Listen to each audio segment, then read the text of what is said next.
Bom, primeiramente, bom dia, professora. Obrigado por ter dado essa oportunidade para mim conseguir me preparar um pouco mais. E é isso. Hoje nós vamos falar sobre a membrana plasmática. Quando nós falamos da membrana plasmática, logo lembramos do quê? Da célula. A célula ela é organizada em membrana plasmática, citoplasma e núcleo. Para que a gente entenda um pouco melhor da membrana plasmática, eu vou citar um exemplo.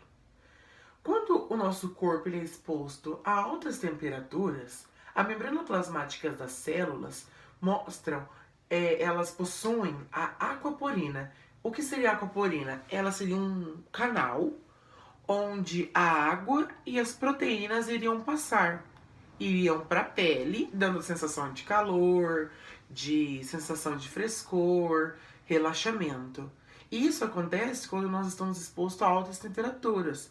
Por exemplo, quando nós realizamos uma caminhada, pessoas que trabalham, igual aqui no sítio, com cortador de cana, café, pessoas que estão expostas a altas temperaturas. Isso para a gente já ter uma introdução. É muito importante lembrarmos que a membrana plasmática ela é composta por lipídios e proteínas. E vale lembrar que toda célula, seja ela eucariótica ou procariótica, ou seja, eucariótica possui carioteca e procariótica não possui carioteca, ela é envolvida pela membrana plasmática. Toda célula, seja eucariótica, seja procariótica. Aqui a gente consegue visualizar, no caso eu acho que você vai ver com dificuldade, e eu vou escrever aqui para a senhora. Mas está escrito membrana plasmática e funções. Uma das primeiras funções da membrana plasmática é o revestimento. E eu acredito que uma ótima forma de explicar o revestimento seja utilizando uma caixinha de fósforo. Aqui eu tenho uma caixinha de fósforo. Ó, vou mostrar bem de perto para a senhora. Acredite que essa parte exterior, marronzinha, seja a membrana plasmática. E essa roxa do interior seja a célula. A membrana plasmática, ela tem a função de revestimento na célula. Então ela vai revestir a célula. Ou seja, já vai realizar a segunda função também, que é proteção. Ela vai estar revestindo e protegendo a célula. A próxima função, depois de revestimento e proteção, seria a interação celular. Ou seja, por onde a célula vai interagir com a outra e o ambiente que ela vai ser inserida.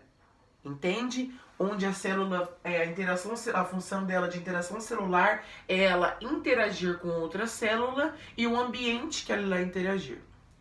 A outra é a permeabilidade seletiva. A permeabilidade seletiva é a função que escolhe quem pode entrar e quem pode sair da membrana. Ou seja, eu vou citar outro exemplo. Uma festa. Em uma festa possuem seguranças. Eles possuem a função de verificar quem vai entrar e quem vai sair. Essa seria a mesma função da membrana plasmática, a de um segurança. Ela está responsável por verificar quem sai e quem entra. Agora nós iremos falar sobre a estrutura da membrana plasmática. Eu vou dar um zoom para que você consiga visualizar melhor para a gente começar a explicar. Aqui é possível verificar como funciona a estrutura da membrana plasmática. Vale muito lembrar que essa estrutura ela não é parada, assim como nós conseguimos ver aqui no desenho. Essa estrutura ela está sempre em movimento. Por isto, ela recebe o nome de modelo de mosaico fluido, que foi criado por esses dois homens que vão estar aparecendo o nome deles na tela. Quando nós analisamos a membrana plasmática em sua estrutura, é muito importante lembrarmos que são 3 componentes os mais importantes que se encontram nela, que seriam as proteínas, ou as proteínas, né? Proteína globular, proteína alfa-hélice, proteína periférica, os lipídios e os carboidratos. A estrutura da nossa membrana plasmática, ela é formada por uma bicamada fosfolipídica. O que seria? Seria o lugar onde você encontraria os fosfatos e os lipídios. Entende? Agora vamos falar um pouco sobre essas bolinhas aqui embaixo. Eu vou tentar colocar uma imagem para que você tenha uma melhor visualização, professora. Essas bolinhas aqui de baixo, tanto as de cima, elas são hidrofóbicas. O que seria hidrofóbicas? São proteínas cujo reagem com a água. E essas de dentro, que se parecem mais com umas raízes, são hidrofílicas. Ou seja, elas não irão reagir com a água. Outra questão muito importante é lembrar dessa proteína alfa-hélice, que vai ser um canal onde as proteínas irão passar e por onde elas serão divididas. Aqui, elas são chamadas de proteínas integrais, ou seja, são proteínas integradas às outras proteínas. Entende? Aqui, conseguimos ver nessa parte de baixo a proteína periférica, que vai ser a proteína, como o nome já diz, que fica na periferia, que fica embaixo. O carboidrato, também chamado de glicosídeo. Por quê? Porque glico vem de glicose, glicose vem de açúcar. Por isso, o nome de carboidrato que vem de glicosídeo, chamado também de glicosídeo. Aqui a gente também encontra a glicoproteína. Glicoproteína, juntamente com o glicolipídio, formam a glicocálise. O que seria a glicocálise? Ela teria a função de proteger todas as proteínas da membrana plasmática.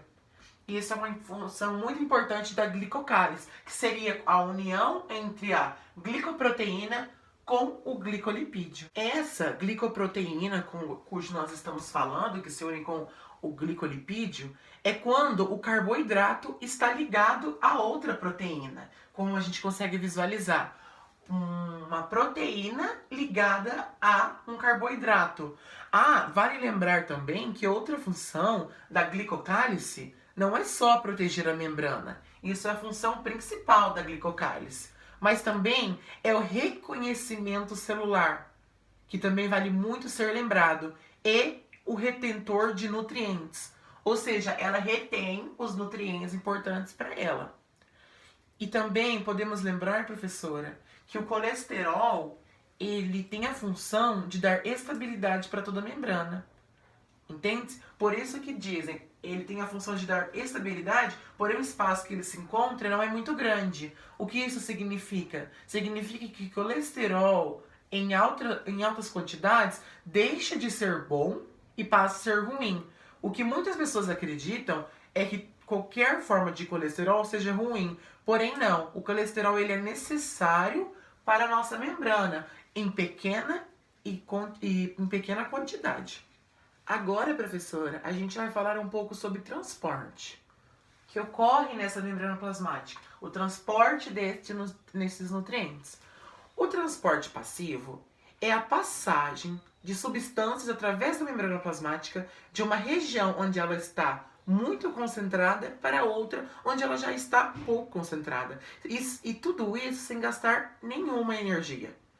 Existem também 3 tipos de transporte passivo pela membrana plasmática. A difusão simples, a difusão facilitada e a osmose, cujo explicaremos um pouquinho brevemente de cada uma delas. Vamos falar um pouco, professora, sobre a difusão simples. A difusão simples ocorre com um movimento de partículas de onde elas estão super concentradas ou mais concentradas para o meio onde elas estão pouco concentradas. No entanto, é importante lembrar que essas substâncias devem ser pequenas o suficiente para atravessar a membrana. E a membrana ela deve ser permeável o suficiente para que elas passem por ela. Ou seja, a membrana permeável, essas substâncias que ocorrem na difusão simples, elas são pequenas o suficiente para que elas passem pela membrana. E a membrana deve se abrir, ter um tamanho suficiente para que elas passem por ela. E assim, que muitas vezes, geralmente ocorre a difusão de gases, como o oxigênio, e deixe-me lembrar, e o gás carbônico, que são exemplos muito importantes de se ressaltar. Neste processo, as substâncias podem se difundir, ainda de acordo com o gradiente de concentração. O que seria um gradiente de concentração? Do meio mais concentrado para o meio menos concentrado. Isso seria utilizando-se de proteínas, que já estamos aqui, de proteínas que atuam como canais ou poros permitindo a passagem de substâncias, denominadas de porinas, que seriam a abertura para que passem as substâncias pela membrana. Já aqui agora na difusão facilitada, vai ocorrer a ação de algumas proteínas que já atuam no transporte através da membrana, diferentemente das proteínas de difusão facilitada. É importante lembrar isso, que essas proteínas mudam a configuração e recebem um tipo de substância a ser transportada por um mecanismo. Um mecanismo que pode ser chamado de chave, um mecanismo de fechadura. E nesse mecanismo ocorre a difusão de substâncias, como a de aminoácidos e a de monossacarídeos. Já na osmose, vai ocorrer a difusão de moléculas de água, ou seja, difusão de solventes, para o meio onde há maior concentração de solutos. Uma pressão, ela vai atuar equilibrando a entrada de água na célula dependendo da quantidade de soluto ali presente. E aí, ou seja, ela vai entrar dependendo da quantidade de solutos. E esse processo, né, esse transporte do soluto, ele vai ser denominado de pressão osmótica. Entende-se? Que vai ser. E é basicamente isso que eu gostaria, que eu quis trazer nessa apresentação. Talvez não tenha sido o que eu esperei, porém foi o melhor que eu consegui e espero que a senhora goste, professora. Então, de maneira resumida, né, essa membrana plasmática, que vem da célula, membrana plasmática, citoplasma e núcleo, ela vai ter essa função de trabalhar com as proteínas, os lipídios e os carboidratos. Muito importante lembrar que ela tem a função de revestimento, de proteção, interação celular e também de permeabilidade seletiva. Entende, professora? E também é importante lembrar a função de cada um nessa membrana. A função do colesterol, a função da glicoproteína juntamente com o glicolipídio, formando a glicocális. Lembrar também sobre as proteínas hidrofóbicas e as hidrofílicas, que reagem com água e outras não reagem com água. Lembrarmos da proteína periférica, da proteína integral, dos carboidratos, que também são conhecido como glicosílide. Enfim, é isso que eu quis trazer. E lembrar também que este modelo está sempre em movimento, né? Que este modelo se chama modelo de mosaico fluido. Eu vou tentar colocar uma imagem, um videozinho, onde ele se mostra se mexendo, para a gente ter essa percepção, para não confundirmos que ele seja parado. Basicamente foi isso, professor. Espero que você tenha gostado. Perdão pela demora. E é isso. Obrigada.